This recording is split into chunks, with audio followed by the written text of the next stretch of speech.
आज Doubtnut app download करें। Doubtnut पर अपने सभी गणित, रसायन विज्ञान, भौतिक विज्ञान और जीव विज्ञान के डाउट्स का करो सफाया। बस प्रश्न की फोटो खींचो, एक ही प्रश्न को क्रॉप करो और तुरंत वीडियो सोल्यूशन पाओ। अभी डाउनलोड करें। हेलो दोस्तों, आइए देखते हैं एक प्रश्न। इसमें हमसे क्या कह रहे हैं कि निम्नलिखित सारणी को पूरा कीजिए। और हमें सारणी में क्या कहा है, संख्याएं और साहचर्य कहा है। ठीक है, पहली संख्याएं दी हैं हमें परिमेय संख्याएं, फिर उसका हमें साहचर्य करना है योग के लिए, व्यवकलन के लिए, गुणन के लिए और भाग के लिए। ठीक है, पूर्णांक दिए हैं, फिर दूसरी संख्याएं, तीसरी संख्याएं दी हैं पूर्ण संख्याएं और चौथी दी हैं प्राकृतिक संख्याएं। तो यहाँ पर हमें कुछ तो सारणी भरी हुई दी है। अब जो खाली स्थान दिए हैं जैसे कि ये है, ये है, ये, इन खाली स्थानों को, रिक्त स्थानों को हमें पूरा करना है। ये जो हमें खाली स्थान दिए हैं, तो देखिए अब इनको हम एक एक करके पूरा करेंगे। सबसे पहले तो आप ये समझिए कि पूर्ण संख्याएं, प्राकृतिक संख्याएं, परिमेय संख्याएं, ये सब कौन कौन सी होती हैं। देखिए परिमेय संख्याएं वो होती हैं जो p बटे q के रूप में होती हैं। जैसे मान लीजिए 3/5 उदाहरण के लिए, या 4/7, या 9/11। ये सब कैसी संख्याएं, ये सब परिमेय संख्याएं हैं। ठीक है, उसके बाद देखिए पूर्णांक। तो पूर्णांक कौन कौन से होते हैं, पूर्णांक होते हैं एक तो धनात्मक और एक ऋणात्मक। अब देखिए ये जीरो के जो सीधे हाथ पर हैं ये सारे धनात्मक पूर्णांक हैं, और जो जीरो के उल्टे हाथ पर हैं ये सभी ऋणात्मक पूर्णांक हैं। और पूर्णांकों में ज़ीरो भी शामिल होता है। ठीक है, और ये अनंत तक जाते हैं प्लस, और ये माइनस अनंत तक जाते हैं इधर की तरफ। ठीक है, अब देखते हैं पूर्ण संख्याएं। पूर्ण संख्याएं कौन कौन सी होती हैं, जो ज़ीरो से शुरू होती हैं और अनंत तक जाती हैं, वो भी धनात्मक अनंत तक। ये सभी कैसी संख्याएं होती हैं, ये सभी पूर्ण संख्याएं होती हैं। ठीक है, फिर आते हैं प्राकृतिक संख्याओं पर। प्राकृतिक संख्याएं कहाँ से शुरू होती हैं, एक से शुरू होती हैं और ये अनंत तक जाती हैं, धनात्मक अनंत तक। ठीक है, अब देखिए इन्होंने हमें क्या कहा है, साहचर्य नियम के बारे में बात करने के लिए कहा है, और उसमें भी योग के लिए, व्यवकलन के लिए, गुणन के लिए और भाग के लिए। तो साहचर्य नियम में योग के लिए क्या होगा, यानी कि प्लस, व्यवकलन के लिए क्या होगा, यानी कि माइनस, गुणन के लिए क्या होगा, गुणा, और भाग के लिए हम भाग करेंगे। तो देखिए साहचर्य नियम पहले समझिए क्या होता है। जैसे अगर यहाँ पे लिखा हुआ है ABC, ये तीन हमारे पास अचर हैं। ठीक है, तो हमने क्या कर रहे हैं इसमें, ये तीन हमारे पास चर हैं। ठीक है, चर उन्हें कहते हैं जिनका मान बदलता है। चर किसे कहते हैं, जिनका मान बदलता है। ठीक है, जैसे x होता है, y होता है, z होता है, इस तरह से ABC। अब अगर मैं इनको योग के लिए कर रहा हूँ, तो योग के लिए साहचर्य नियम देखिए क्या होगा कि अगर a प्लस बी प्लस सी होगा, ठीक है, तो ये किसके बराबर होगा, a प्लस बी ब्रैकेट लगा के और प्लस का c। मतलब कहने का मतलब ये है कि ये a और b को अब मैंने एक साथ लिख लिया ब्रैकेट में एक बार, और c को अलग कर दिया, जबकि यहाँ पे कैसे था, b और c दोनों एक साथ था ब्रैकेट में। ठीक है, तो ये दोनों क्या होगा, ये दोनों बराबर होगा। तो योग के लिए तो ये बराबर होता है। ठीक है, लेकिन ये संख्याएं कौन कौन सी हैं, ये संख्याएं आपकी होती हैं पूर्णांक। कौन सी होती हैं ये होती हैं आपकी पूर्णांक। तो हम पूर्णांक वाले उसमें अगर हम लिखें, अगर हम अब देखिए पूर्णांक क्या होती है, पूर्णांक मैंने बताया -4, 3, 1, 2, 3, 4, 5, 6 इस तरह से। तो अगर मैं लिखूं -1 और 2 प्लस 3 इस तरह से कहीं दिया हुआ है योग के लिए, तो क्या ये बराबर नहीं है -1 प्लस 2 और फिर +3 के लिए। जी हाँ, बिल्कुल बराबर है। क्यों, क्योंकि देखिए ये कितना आएगा, ये आएगा -1 और 2 और 3 5, तो ये कितना आएगा, ये आएगा 1 और 3। ठीक है, तो ये हो जाएगा आपका 4 और ये भी हो जाएगा 4, दोनों बराबर हैं। इसका मतलब बात सही है। तो हम यहाँ लिख देंगे पूर्णांक में योग के लिए हाँ। क्या लिख देंगे पूर्णांक में योग के लिए, हाँ। ठीक है, अब देखते हैं व्यवकलन के लिए। तो व्यवकलन के लिए कहने का मतलब ये है कि क्या a माइनस b माइनस सी जो है, क्या वो a माइनस बी माइनस सी के बराबर होगा, क्या ऐसा हो सकता है। तो देखिए मैंने क्या क्या मान रखे थे पूर्णांक, मैंने मान रखे थे -1, 2 और 3। अब यहाँ चिन्ह लगा दीजिए व्यवकलन के लिए। तो क्या ये बराबर है -1, -2 और -3 के, देखते हैं हम। तो -1, 2 में से 3 गया तो वो भी -1 आएगा, और ये हो जाएगा आपका -3 -3। तो देखिए ये तो कितना हो गया यहाँ से आपका, बताइए, ये हो गया यहाँ से आपका -1 और माइनस माइनस प्लस का 1, और ये हो गया यहाँ से आपका -6। तो देखिए ये व्यवकलन के लिए बराबर नहीं होता। ये देखिए ये तो 0 आ जाएगा और ये बराबर -6, जबकि ये तो बराबर नहीं होता, 0 -6 के बराबर थोड़ी ना होता है। तो यहाँ व्यवकलन में हम क्या लिख देंगे, नहीं। ठीक है, अब देखते हैं गुणन के लिए। तो गुणन के लिए क्या है, देखिए मैंने पूर्णांक क्या क्या मान रखे थे, -1, 2 और 3। तो -1 की गुणा 2 गुणा 3 में जो होगी, क्या वही गुणा -1 गुणा 2 की गुणा 3 में होगी? तो देखिए ये तो कितना होगा, -1 गुणा 2 तिया 6, और ये कितना होगा, -2 गुणा 3। ठीक है, तो ये हो जाएगा यहाँ से -6, और ये भी कितना हो जाएगा, 2 तिया -6। तो हाँ ये सही है, ये बराबर आ रहा है, तो इसलिए हम यहाँ लिख देंगे। देखिए गुणन के लिए उन्होंने खुद ही हाँ लिखा हुआ है, ठीक है ना, तो ये बात सही है। अब देखते हैं भाग के लिए। तो भाग के लिए देखते हैं, तो देखिए क्या आएगा, -1, 2 और 3 मैंने पूर्णांक ले रखे थे। तो भाग के लिए देखेंगे तो क्या आएगा, देखिए -1 को भाग कर रहे हैं 2 भाग 3 से, तो क्या ये बराबर है -1 को अगर हम भाग करें 2 से और फिर इस पूरे को हम भाग करें 3 से? जाहिर है ऐसा नहीं होगा, क्योंकि -1 भाग का मतलब क्या हुआ, 2 भाग 3, और क्या ये बराबर है -1 बटे में 2 और फिर उसके पूरे के बटे में 3? बिल्कुल भी नहीं, क्योंकि ये तो 3 पलट के ऊपर पहुंच जाएगा, ये हो जाएगा -3/2, और ये 3 ऊपर पलट के चला जाएगा, तो ये कितना हो जाएगा, -3/2। तो हाँ, भाग के लिए ये क्या है, बराबर है या नहीं? बराबर नहीं है, क्योंकि ये 3/2 नहीं आएगा माइनस का, क्यों, ये आएगा -1/2, और ये जो 3 है ये पलट के क्या हो जाएगा, 1/3 हो जाएगा, तो ये हो जाएगा -1/6, और जबकि ये 3/2 आ रहा है, तो ये दोनों बराबर नहीं है। तो इसका मतलब ये भाग के लिए बराबर नहीं होता, साहचर्य नियम पालन नहीं करता, तो यहाँ हम लिख देंगे नहीं। ठीक है, अब देखते हैं पूर्ण संख्याएं।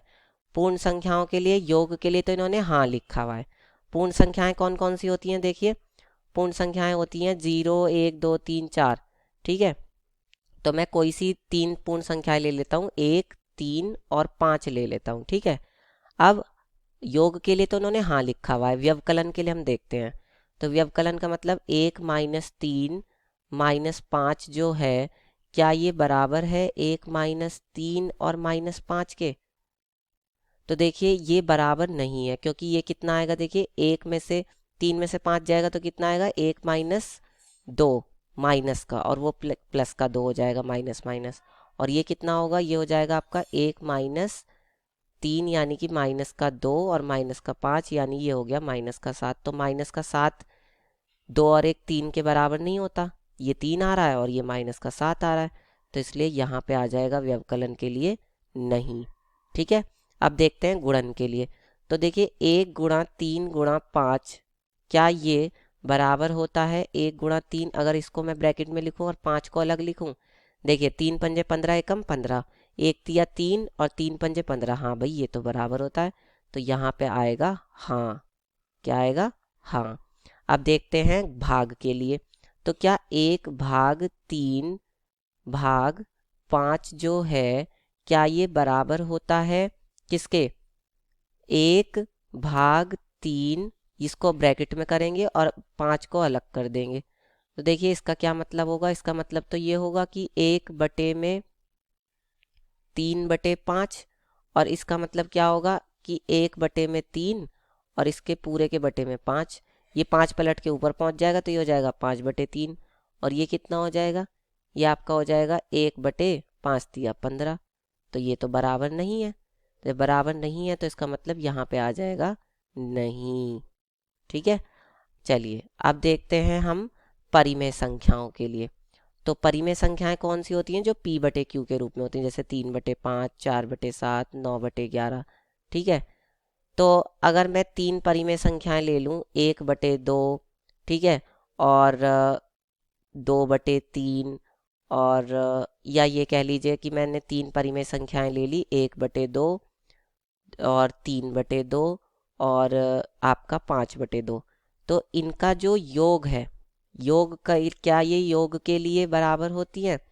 परिमेय संख्याएं क्या योग के लिए साहचर्य नियम का पालन करती हैं? तो देखिए, क्या ये 1/2 प्लस 3/2 और प्लस 5/2 ऐसा होगा? ये साहचर्य नियम तो यही कहता है। तो देखिए 1/2 में पहले इन दोनों को जोड़ेंगे तो देखिए इसका एलसीएम आएगा 2, 5 और 3 8, यानी कि ये कितना हो जाएगा? ये हो जाएगा आपका 1/2 और प्लस 8/2। अब क्या ये बराबर है 3 और 1 4/2 प्लस 5/2?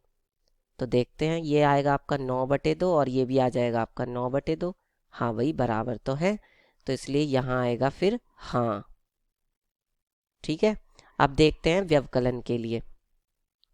तो व्यवकलन के लिए आते हैं। व्यवकलन के लिए क्या आएगा कि क्या 1/2 में से घटा रहे हैं हम 3/2 माइनस 5/2। व्यवकलन का मतलब तो यही है। क्या ये बराबर होगा 1/2 माइनस 3/2 और फिर इसमें से मैं घटाऊं 5/2? साहचर्य नियम तो यही कहता है। तो देखिए 1/2 माइनस 2, 3 में से 5 जाएगा तो माइनस का 2/2 ये आएगा। और यहाँ कितना आएगा? ये आएगा आपका माइनस का 2/2। ठीक है, क्योंकि 3 में से गया, और माइनस का 5/2। ठीक है, तो देखिए ये कितना आएगा? 1/2 प्लस 2/2। और यहाँ कितना आएगा? यहाँ आएगा आपका माइनस का एलसीएम ले लेंगे 2, तो माइनस का 2 और माइनस का 5, यानी कि माइनस का 7/2। और जबकि यहाँ कितना आ रहा है? 2 और 1 3/2। तो ये 3/2 आ रहा है और ये माइनस का 7/2 आ रहा है, ये तो बराबर नहीं है। तो हम यहाँ पे लिख देंगे नहीं, व्यवकलन के लिए बराबर नहीं होता। अब देखते हैं गुणन के लिए।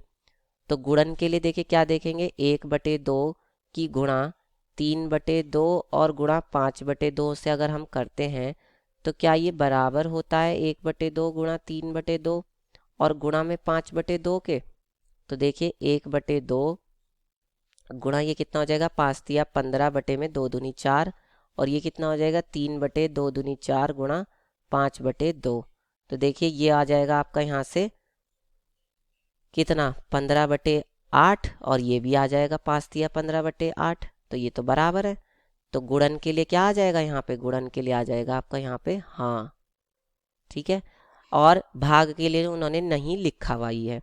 ठीक है, अब हम देखते हैं प्राकृतिक संख्याओं के लिए, प्राकृतिक संख्याओं के योग के लिए। तो देखिए प्राकृतिक संख्याएं कौन कौन सी होती हैं? ये होती हैं प्राकृतिक संख्याएं जो 1 से शुरू होती हैं।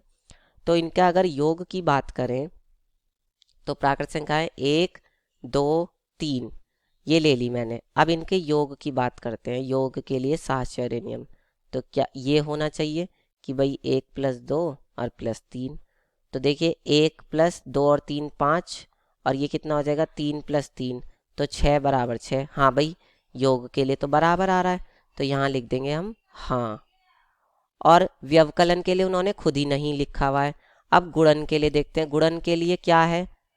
तो देखिए गुणन के लिए कैसे देखेंगे, यहाँ पर हमने 1 2 और 3 ले रखा है ना, तो 1 की गुणा 2 गुणा 3 में अगर मैं करूँ तो क्या ये 1 गुणा 2 गुणा 3 के होगा? देखते हैं, 1 गुणा 2 तिया 6, और ये कितना होगा? 2 एकम 2 गुणा 3। तो देखिए 6 = 6। हाँ भाई, गुणन के लिए तो बराबर आ रहा है, तो यहाँ हम लिख देंगे हाँ, ये गुणन के लिए साहचर्य नियम का पालन करते हैं। अब देखते हैं प्राकृतिक संख्याओं के भाग के लिए यो साहचर्य नियम। तो प्राकृतिक संख्याएं मैंने 1 3 5 मान रखी हैं। अब इनका भाग देखते हैं। तो भाग के लिए कैसे करेंगे कि भाई 1 भाग दे हम 3 भाग 5, तो क्या ये बराबर होगा?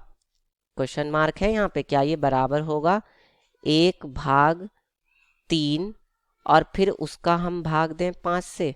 बिल्कुल नहीं होगा, क्योंकि देखिए 1 बटे में कितना आ जाएगा? ये 3/5, और ये कितना आ जाएगा? 1/3/5। तो देखिए ये तो आ जाएगा आपका यहाँ से 5/3 इधर वाला, और ये कितना आएगा? ये आएगा आपका यहाँ से 1 बटे में 5 तिया 15। तो ये तो बराबर नहीं है, तो इसका मतलब ये आ जाएगा आपका यहाँ पे नहीं। ठीक है, इस तरह से हल करके एक एक भाग का हम बता देंगे। कक्षा 6वीं से 12वीं से लेकर नीट, IIT, जेई वो एडवांस के लेवल तक 1 करोड़ से ज्यादा छात्रों का भरोसा। आज ही डाउनलोड करें डाउटनेट ऐप या व्हाट्सएप करें अपने सारे डाउट्स 8400 400 400 पर।